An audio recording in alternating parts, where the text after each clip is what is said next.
Living in the Private University, Episode 1, The Beginning. Why I Chose This Path. Chapter 2, Who is Amazayah Yasharahla?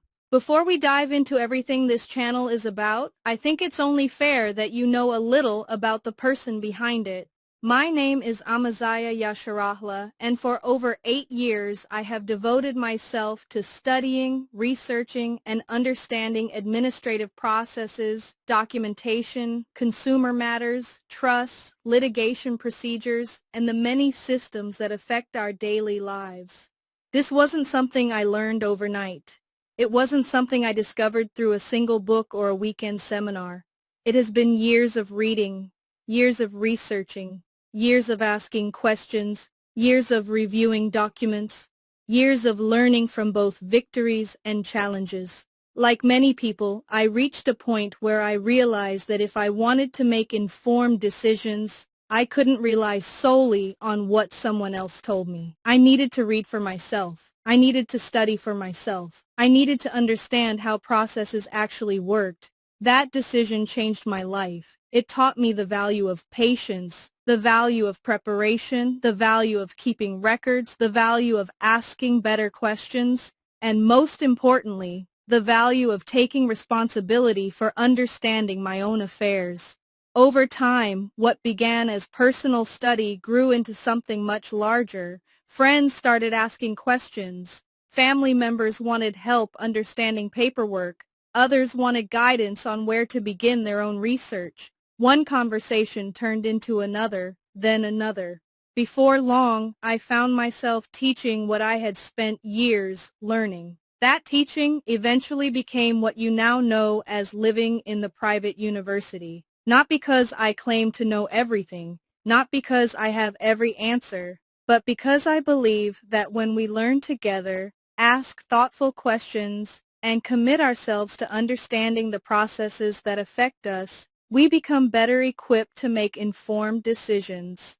That is the foundation of everything you'll find on this channel. My philosophy. One of the things you'll quickly notice is that I don't believe knowledge should remain hidden. I believe education should be shared. I believe people should understand the documents they sign. I believe people should know how to organize their records. I believe people should understand the administrative processes they encounter. I believe people should ask questions.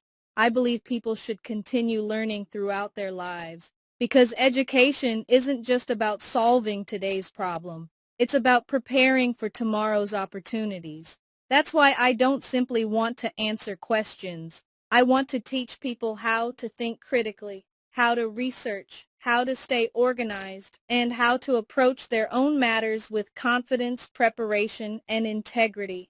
If this university encourages even one person to become more informed, more organized, and more confident in managing their own affairs, then it has fulfilled its purpose. Why I continue to do this? People often ask me, Amazayah, after all these years, why do you keep teaching? The answer is simple. Because I've seen what education can do. I've seen confusion replaced with understanding. I've seen people become more organized. I've seen people gain the confidence to ask better questions. I've seen families begin keeping records they never thought were important. I've seen individuals become more intentional about how they manage their affairs. That transformation doesn't happen because someone memorized a document. It happens because they learned, and learning is something no one can ever take away from you. That's why I continue this work, not to create dependence, but to encourage independence through education.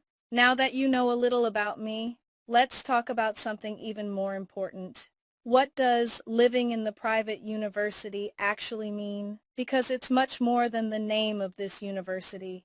It's a philosophy, it's a mindset, and it's the foundation for everything we'll explore together. I'll see you in episode 3. Until next time, stay prepared, stay organized, keep learning, and continue living in the private. Shalom.